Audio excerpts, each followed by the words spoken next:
So then wait. So you and I met when I contacted you through your high school newspaper. I'm assuming I saw it. I mean, it could have been Coos or it could have been somewhere that you were. Because where were you going to shows at that time, and how did you At get that in? time, I would have been going to shows at Coos. I would have been going to shows a lot at the Showcase Theater as well. Okay. I went to quite a few shows at the Showcase Theater when I was still in high school. That was really, I think, probably the primary place for me to see a lot of shows in the area. Because I'm not from Orange County. I live in the Inland Empire and kind of on the eastern edge of LA County. I was living in Laverne at the time. And so for me, I was going to shows at Showcase, and that was a straight shot down the 15 freeway. And I was seeing a lot of shows over there and kind of also shows locally, though, too. So I was seeing shows at Claremont. They had what was called the YAC, the Youth Activity Center. And they were throwing shows over there, and I'd see a lot of the Doctor Strange bands play there, like Game Face and Brown Lobster Tank and whatnot. So there were shows happening also kind of in the vicinity. I actually saw Game Face play at the Utility Board Shop in Laverne, which was a skateboard shop. They played the parking lot, and that would have been probably somewhere between the Good album and the Three to Get Ready album. So Was probably that about was that the big show with 1995. Face to Face? No, I don't think Face to Face was on that bill. No, no, I think Gotcha. it was probably Game Face. Maybe a band like the Assorted Jelly Beans or something could have perhaps played as well. I kind of vaguely remember those were some of the bands of that era and playing those types of shows back then.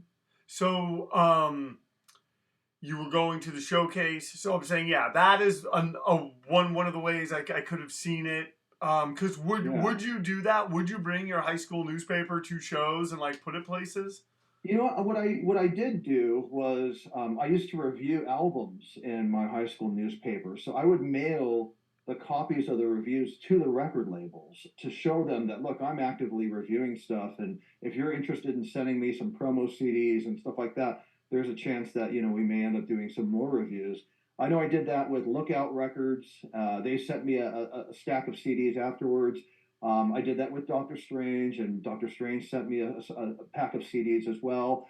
So I did that with several of the labels that I was reviewing albums, and these are albums I bought, from the local record stores like Rhino Records in Claremont. I was buying a lot of records over there, and then I would review them, and then I would send them the clips out to the various record labels to show that hey, I'm an active reviewer. I'm interested in the stuff that you have, and I'm looking to review more of this. If you have other titles in your catalog that you want to send me, then I'd be interested. And I remember I did send some to other record labels. I was like, hey, can I get some some free CDs? And some of them were a little less receptive when it came to that, but I think because they just saw it as some high school kid looking for some free music. And that wasn't exactly what I was trying to aim for. Yeah, I mean, it was cool to get some free CDs, but I wanted to still build my repertoire and hone in my skills as somebody who just wants to write about music and move forward perhaps as a career in doing so. So I didn't have a whole lot of options because I didn't have a lot of money because I'm in high school. And so I didn't have a lot of albums I could keep buying to keep reviewing. So I was trying to figure out a way to make all that happen. So how did you get into punk? Because yeah, I have a lot of questions because Sure. yeah. But let's start with that one. How did you get into this music? And it sounds like it happened in high school, like it did for all of us, or maybe. Actually, it happened way earlier than that, Oh believe it or wow. not. I was in elementary school when I first heard punk rock. There are two different things. So, number one is my brother rented Rock and Roll High School, the Ramones movie. Roger Corman. Roger Corman. Yeah, He and produced that film. yeah, and we rented it from a local. Back then, you go to local video rental store, of course, and they would ask you, of course, back then, VHS or Beta. And we chose wisely. We chose VHS early on, so we didn't have to switch our VCRs out. But yeah, we rented Rock and Roll High School, and that's the first time I think I ever really heard punk rock. I would have been probably in second or third grade at that point in time. So that would have been the mid 80s. That would put me about 85, 86, somewhere in that range. And then my brother, who's older, he's 5 years older than I am, he got some punk rock records. Probably around 86 or so, he brought home a few records that I just totally dove into. He brought home Sam Hain's Initium. He brought Black Flag Live '84. We had a Discharge record that he brought home. So he had friends who had punk rock records that he would bring, and then I would listen to those. And I was a musical sponge. I grew up on MTV. I grew up watching. Actually, we didn't have MTV first. We didn't have cable until 1985. So before that, I was watching shows like there was a show called MV3, which was on Channel 13 KCOP, and they showed music videos for about an hour. There was also Video One, I believe, which kind of morphed into Request Video on Channel 56. So I had some sources of music that way. But really, a lot of the music I was connecting with was through my older brother's record collection.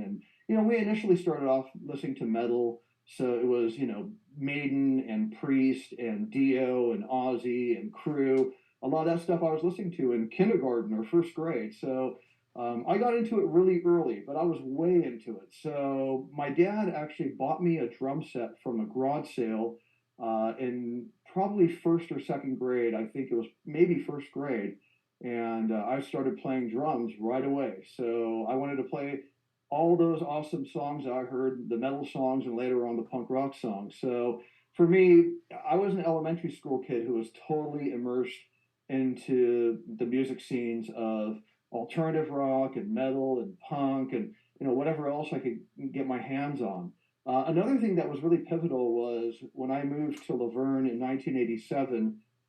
There was a local college radio station I found out about called KSPC out of Claremont, and I started listening to a lot of KSPC, and I would record a lot of stuff. So I'd put in the put the blank cassette in the boom box, and I'd hit record, and I would just leave it recording. And I still have dozens and dozens of tapes from KSPC in the late '80s and early '90s, and listening to all the songs that I could not access anywhere else because it was college radio, and that stuff was hard to find if you went to a Music Plus or Warehouse or any of those kind of larger corporate music record stores. And so for me, that was a great place for me to discover new music as well.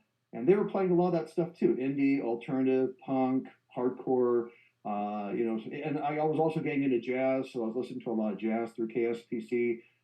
So again, having a local college radio station, having a local independent record store like Rhino Records, having an older brother who had really good music taste and was able to pass that down to me. I think at a very young age, I was very fortunate to be exposed to some really cool independent music. So was it the love of the music that led to the writing, or had you been writing that whole time? Like, because now I see, based on what you were doing in high school, now that you jogged Yeah. my memory, that I see how Mean Street happens, but how do you get to Mean Street, and can you kind Yeah. of talk about the writing and all that stuff? Yeah, I was always a good writer from the get-go. And I think that one of the things that really inspired me was I had an English teacher in high school who was also the advisor to the high school newspaper. And so I was writing stuff for her class. And she said, look, you're a really good writer. Would you like to join the newspaper staff? And at the time, I also had friends who were on the newspaper staff. So I thought this would be cool. I'm into computers as well. I had a Mac, and so I like to design stuff on the computer. So I was computer savvy. I like to design things. I like to write things, and I'm way into music. I kind of merged all that together. And like I said, I also made a good impression on my high school English teacher who thought I would be really good for the newspaper staff as well. So I kind of got recruited on to the high school newspaper, and that was the Bonita Bearcat back at Bonita High School in Laverne in the '90s, and that's really where I got my start. And kind of moving forward from there, I decided, well, I'm going to major in journalism. So I graduate high school and I major in journalism at Cal Poly Pomona. And at that point, they had a newspaper, as they still do. It's called the Poly Post, and I approached the editor over there and said, "Hey, I'd like to do stuff. Whatever you have, I'd like to write." And it wasn't specifically music. I did stories about campus events and things that were happening on campus and new campus programs and whatnot. But they did give me CDs to review again, so it was great. So I was reviewing albums for the Poly Post newspaper, and And shortly thereafter, I became the arts and entertainment editor for the Poly Post newspaper. And at that point in time, I started having clips, and I was generating clips about local arts and entertainment coverage, interviewing bands for the paper and whatnot. And kind of simultaneously, I happened to meet the editor of Main Street, who was J.R. Griffin at the time, and he was actually a Cal Poly Pomona alum, and I had emailed him through my Cal Poly email address. So he received an email, and I think it was because I was putting an entry for Main Street used to publish what was called the local band directory every year.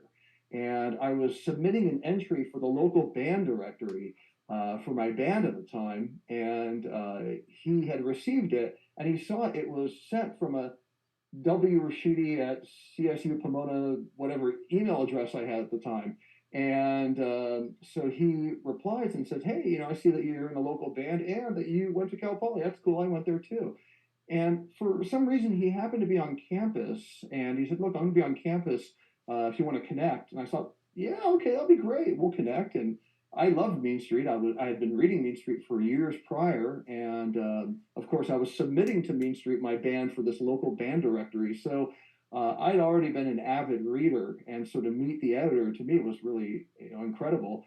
And I talked to him. And I said, "Yeah, I'd like to. I'm a journalism major here too, so I'm writing reviews for the Poly Post. I have some clips. I sent those to him, and he said, "That'd be great. Why don't you write for us as a contributing writer?" So that was the summer of '97. I started as a contributing writer to Mean Street. And my first story, I believe, and I could be wrong, was writing about my first article for Mean Street was Rhythm Collision, Yep. which was a punk band out of the Agora area. And I interviewed them. That was the very first story I ever wrote that I actually got a check for.